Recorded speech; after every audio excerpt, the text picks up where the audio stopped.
कहे दिया है हमको? आप इलेक्शन लड़िए, मैं आपके साथ हूँ। जो लोग सवाल करते हैं उनको एक नन्हा सा बच्चा उत्तर दे रहा है। पक्का ना? साथ है ना? साथ टूटेगा नहीं ना? नहीं। बहुत कंपेयर मत करना। Thank you boss. अरे सुना तुम, ये क्यों दे रहा है भाई? आप इलेक्शन लड़िए, आपके साथ हूँ। साथ तो फिर तो सदन तो हिलेगा ही। 10वीं क्लास में एक चैप्टर है, a long walk to freedom. पढ़े आप लोग? सबाई तुमरा पाठ করেছি না? তুমি দাদা পাঠ করেছি? এই মদ পান নাই করে এটা बेकार चीज बोले। हाँ ठीक, भालो। नेल्सन मंडेला के बारे में सुने हैं ना आप लोग? 10वीं क्लास में एक चैप्टर है। खैर नेल्सन मंडेला के बारे में तो आप बहुत कुछ जानते हैं, मैं वो नहीं बताऊंगा, उनके जीवन की कहानी बता रहा हूँ। चूंकि नेल्सन मंडेला 28 साल एक जेल में थे कंटिन्यू। उसके बाद साउथ अफ्रीका के काले रंग के पहले राष्ट्रपति बने थे 300 सालों के बाद। छड़े दाव सबाई भालो मानुस मोटे बॉस बैक बॉस भाई बोन गिला एक दिखात ए दिखे नहीं तो को साइड ले ली नेल्सन। तो नेल्सन मंडेला जब राष्ट्रपति बन गए, रेस्टोरेंट में बैठ के भोजन कर रहे थे। आप भी करते हैं, होटल जाते हैं ना? फिर आप लोग फैमिली के साथ जाते हैं तो बगल की कुर्सी में जब मंडेला बैठे तो बगल की कुर्सी में एक आदमी अकेले भोजन कर रहा था। मंडेला राष्ट्रपति थे, जाहिर सी बात है उनके पास बहुत भीड़ होगी, बहुत सारी भीड़ थी। लेकिन बगल के कुर्सी में जो व्यक्ति अकेला बैठा था वो अकेले ही था, मस्ती से खा रहा था। तो मंडेला चूंकि बहुत सज्जन पुरुष थे, उन्होंने उस व्यक्ति को बुलाया, बोला ये अकेले भोजन क्यों कर रहा है भाई, इसे बुलाओ। मंडेला ने उसको अपनी कुर्सी में एकदम ठीक सामने बैठाया। सब खाना खाने लगे, जो भी परोसा गया, दाल चावल रोटी तंदूरी बटर चिकन जो भी था उस समय। लेकिन जब व्यक्ति अकेला था तो बहुत मजे से खा रहा था। যখন এই মানুষটা একলা ছিলাম এই ভালো করে খেতে ছিল, কিন্তু जब मंडेला की कुर्सी में बैठा थर थर थर थर थर थर कांपने लगा। यार Mandela president of south Africa, उसके सामने तो डरना नहीं चाहिए था कि मंडेला के सामने कांपने लगा। वो अकेले, उसको अगर डर होना चाहिए तो अकेले कि भाई हम अकेले हैं, कोई मार ना दे, कोई छीन ना ले, हम तो प्रेसिडेंट के सामने हैं, चारों तरफ पुलिस का पहरा है। लेकिन वो कांपने लगा। भोजन किया, वो चला गया। उसके जाने के बाद मंडेला के जो सहयोगी थे उन्होंने पूछा कि सर अकेला था तो मजे में खा रहा था, आपके सामने आया तो कांपने लगा, क्यों? बोला सुनो, मैं जिस जेल में कैदी था, मैं जिस जेल में कैदी था, ये बंदा वहां का जेलर था। गांधी भी जेल में रहे हैं ना भाई, भगत सिंह भी रहे हैं ना, पंडित नेहरू भी रहे हैं ना। तो जो लोग भारत को आजाद कराए वो जेल में रहे हैं। तो खैर वो आजादी का नहीं, वो नस्ल भेद का मामला था। तो बकायदा मंडेला ने क्या कहा कि मैं उस जेल में कैदी था जहां वो जेलर था, हमको खूब पीटता था, लात से, जूता से, हंटर से। और जब मेरे जिस्म पर जख्म आते थे, जब मेरे बदन पर कोई घाव आता था, ये इतना क्रूर था जेलर कि नमक डालता था या तो कभी मेरे जख्मों पर पेशाब कर देता था। और आज चूंकि अब तुम प्रेसिडेंट है, the most powerful person of the country, मेरे अलावा इस कंट्री में कोई पावरफुल नहीं है। I am the superior of the country. तो अब इसको लग रहा है कि जेल में इसने मेरे साथ जो व्यवहार किया था, मैं भी उसके साथ वही व्यवहार करूंगा, क्योंकि वो मामूली जेलर है। कहां घुसा देंगे, किस जंगल में फेंकवा देंगे, कोई नहीं जानता है। लेकिन वो गलत सोच रहा है। नेल्सन मंडेला साउथ अफ्रीका का राष्ट्रपति बदला लेने के लिए नहीं, बदलाव लाने के लिए बना। जब भी खेल का मैदान हो या जिंदगी का मोड़ हो, जब बदले की भाव आए उसे कंट्रोल करो, गोल को उत्तर फाउल से। गोल का उत्तर गोल से देना। आज अगर आपको किसी टीम ने हराया है, 2 महीना की प्रतीक्षा करें, आपको वहां उसको जाके मात दे, क्योंकि बदलाव करने वालों को दुनिया याद करती है, बदला लेने वालों को याद नहीं करती। इसलिए आज, और मैं चूंकि जानता हूं यहां जितने भी खिलाड़ीगण आए हैं, आपके वेशभूषा से, आपके रहन सहन से मुझे लगता है, और मैं भी स्वयं को, हम लोग एक मिडिल क्लास फैमिली से आते हैं। क्योंकि अगर हम लोग किसी जीएम सीएमडी के घर से, किसी आईएएस आईपीएस के घर से हमारा ताल्लुकात होता, तो हम कांड्रा मैदान में नहीं, हम स्पेन के किसी क्लब में खेल रहे होते। यानी हम लोग मिडिल क्लास फैमिली से आते हैं, और जब हम मिडिल क्लास फैमिली से आते हैं तो हमारे सामने बहुत सारी समस्याएं आती हैं, बहुत सारी विघ्न आते हैं, बहुत सारी बाधाएं आती हैं, और कभी कभी हमें लगता है कि हमें भाग जाना चाहिए।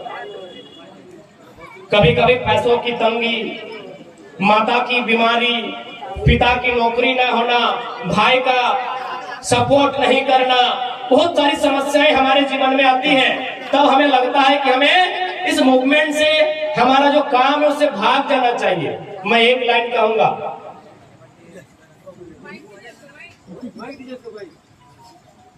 कह दिया है हमको, आप लड़िए, मैं आपके साथ हूँ।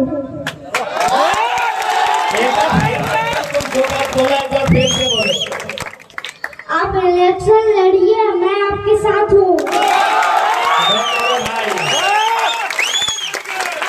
जो लोग सवाल करते हैं उनको एक नन्हा सा बच्चा उत्तर दे रहा है, पक्का ना साथ है ना?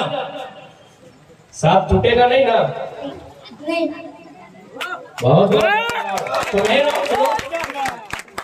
तो हम बात कर रहे थे, हम लोग मिडिल क्लास फैमिली से आते हैं, सभी हमको लगता है मिडिल क्लास फैमिली से है। हमारे जीवन में बहुत सारा विघ्न, बहुत सारी बाधाएं आती हैं, और हमको लगता है कि जीवन में मेरी जो बाधाएं हैं वही सबसे बड़ी बाधा है। एक बात हमेशा याद रखिएगा, आपके पास जो भी है वो बेस्ट है। आपके पास ये जो पानी का बोतल है, और किसी के पास अगर मिल्टन है, तो मैं यही कहूंगा बहन, तुम्हारे पास जो है वो तुम्हारे लिए बेस्ट है। अगर किसी के पास एडिडास के शू है और तुम्हारे पास कोई नॉर्मल शू है, तुम्हारे पास जो भी है वो तुम्हारे लिए बेस्ट है। किसी के पास अगर पुमा का बैग है और तुम्हारे पास मैंने किसी मार्केट के फुटपाथ में लिया बैग है, वही तुम्हारे लिए बेस्ट है। इस बात को हमेशा याद रखना। मैं एक छोटी सी पंक्ति सुनाता हूँ। एक मजदूर हुआ करता था, यानी पूरे दुनिया में अगर सबसे ज्यादा कोई काम करता है तो मजदूर करता है, और सबसे ज्यादा मजदूरी किसी को कम मिलता है तो मजदूर को मिलता है। तो एक मजदूर मजदूरी का काम कर रहा था, अपने जिंदगी से बहुत नाराज चल रहा था कि हमको मजदूर बन के नहीं रहना।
बड़ी गाड़ियों में घूमता है, अचानक एक दिन भाषण दे रहा है, जैसे हम दे रहे हैं, सूरज की रोशनी उसके चेहरे पे आती है, एकदम पसीना चूने लगता है। बोला यार, हम तो बोले थे दुनिया का सबसे ताकतवर आदमी प्रधानमंत्री होता है, इस सूरज का रोशनी तो उससे भी पावरफुल है, पसीना पसीना कर दिया। बोले ये भगवान कहाँ है जल्दी आओ। बोला अब क्या हुआ। बोले हम बोले है ना हमको जो जो मन करेगा बनाना होगा। बोला ठीक है लेकिन दोबारा प्रधानमंत्री और नहीं बनाएंगे। बोला अब क्या बनना है। बोला हमको सूरज बना दो ना। बोला ठीक है लेकिन दोबारा पीएम नहीं बनाएंगे। बोला आप कौन प्रधानमंत्री बनेगा, हमको तो सूरज बनना है। बोला सोच लो। बोला सोच लिए। उसको प्रधानमंत्री से अब सूरज बना दिया गया। अब सूरज बन के 1 महीना मजे में रहा, इतराया ऐठाया पैतरा किया, पूरा फुटानी किया। अब अचानक काला काला बादल आके सूरज का रास्ता को रोक लेता। बोलता यार हम तो सोचे दुनिया का सबसे पावरफुल सूरज होता है, ये करिया बादल मेरा रास्ता रोक लिया है। बोले किधर है, आ जाओ प्रकट हो, हमको अब सूरज बन के नहीं रहना है। बोला क्या बनना है। बोला हमको एक काला बादल बना दो। बोला बना तो देंगे लेकिन दोबारा सूरज नहीं बनेगा। बोला अब नहीं बनना है, आपको काला बादल बनना है। अब वो काला बादल बन गया। 1 महीना वो काला बादल बन के रहा, फिर इतराया ऐठाया मचराया झूमा। अब अचानक काला बादल, क्योंकि बादल तो हवा का झोंका होता है, उड़ते रहता है, उड़ते उड़ते पहाड़ से टकरा गया। बोला यार ये तो पहाड़ हमसे पावरफुल है। बोला फिर प्रकट हो। बोला हमको ये काला बादल भी नहीं बनना है। बोला क्या बनना है। बोला हमको ये पहाड़ बना दो, इससे मजबूत कौन होगा, इससे ताकतवर कौन होगा। बोला सोच लो, दोबारा काला बादल नहीं बनेंगे। बोला ठीक है हमको पहाड़ बना दो। अब वो पहाड़ बन जाता है। जब वो पहाड़ बन जाता है, 1 महीना पहाड़ बन के इतराता है। धन्यवाद दादू। ये नया झारखंड है, हमने पहले कहा हम लोग ये कोयला माफिया का कमीशन से नहीं, जनता के आशीर्वाद से चुनाव लड़ेंगे और पहले यही लोग पे कंट्रोल करेंगे। अब वो पहाड़ बन गया है। मजा बोला अब क्या रे, इतना बड़ा हिमालय का पहाड़ 5,95,000 वर्ग किलोमीटर, इतना बड़ा पहाड़ अब क्या होगा हमको। अचानक नींद उसकी खुलती है एक आवाज से। उसकी नींद खुलती है एक आवाज से। कोई उस पर हमला कर रहा था, पहाड़ के ऊपर हमला कर रहा था। अब बकाया उठा। बोला है ऊपर वाले फिर बोला अब क्या मैटर है। बोला यार कोई हमको पीट रहा है, हमको वो बना दो जो हमको पीट रहा है। बोला तुमको बोले थे ना कि जहां से उठाएंगे वो दोबारा नहीं बनाएंगे। आंख खोल के देखो ना तुमको कौन पीट रहा है। उस पहाड़ को कौन पीट रहा था पता है। एक मजदूर छेनी लेके पीट रहा था। छेनी में कहां थे, मजदूर में थे। सूरज होते हुए कहां आ गए, पहाड़ में। लास्ट में उसको एक मजदूर ठोक रहा था। ऊपर वाला बोला तुमको तो पहले ही बोले थे कि जहां से उठाएंगे दोबारा नहीं बनाएंगे। आंख खोल को देखो तो तुमको कौन पीट रहा है ना। एक छेनी और हथौड़ी लेके एक मजदूर उसको पीट रहा था। तो मेरे इस लाइन का मतलब है तुम जहां हो बेस्ट हो, तुम्हारे पास जो भी है बेस्ट है। तुम्हारी मम्मी के जैसी है तुम्हारे लिए बेस्ट है। तुम्हारे पापा तुमको जो भी साधन देते हैं वो बेस्ट है। इस बात को याद रखना, किसी से कंप्रोमाइज मत करना, सॉरी कंपेयर मत करना, किसी से कंपेयर मत करना। Thank you boss. अरे सुना तुम ये क्यों दे रहा है भाई। आप इलेक्शन लड़िए, आपके सदन तो फिर तो सदन तो हिलेगा ही। अच्छा तुम हमको जानता है, देखो इतना मीडिया वाला देख रहा है। अच्छा जानता है सही में। क्या नाम है हमारा। भोलानाथ महतो। देखा बोले ना मीडिया वाला देख रहा है, तुम गलत बोल दिया है। और अपना नाम बताए ना। और तुम्हारा नाम भोला है, भोला बहुत भोला है। हमारा नाम पूछे मौके चीनिए बता रही टाइगर जरा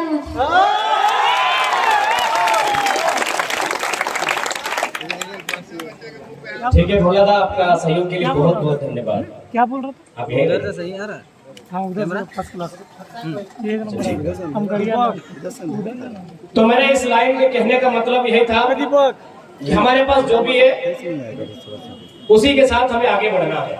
ज्यादा नहीं कहेंगे, खिलाड़ीगण बहुत दूर से आए हैं और साथ ही साथ चूंकि हम एक वैसे क्षेत्र में है जहां विस्थापन और कंपनी का मामला है, मैं तमाम लोगों से आह्वान करना चाहूंगा।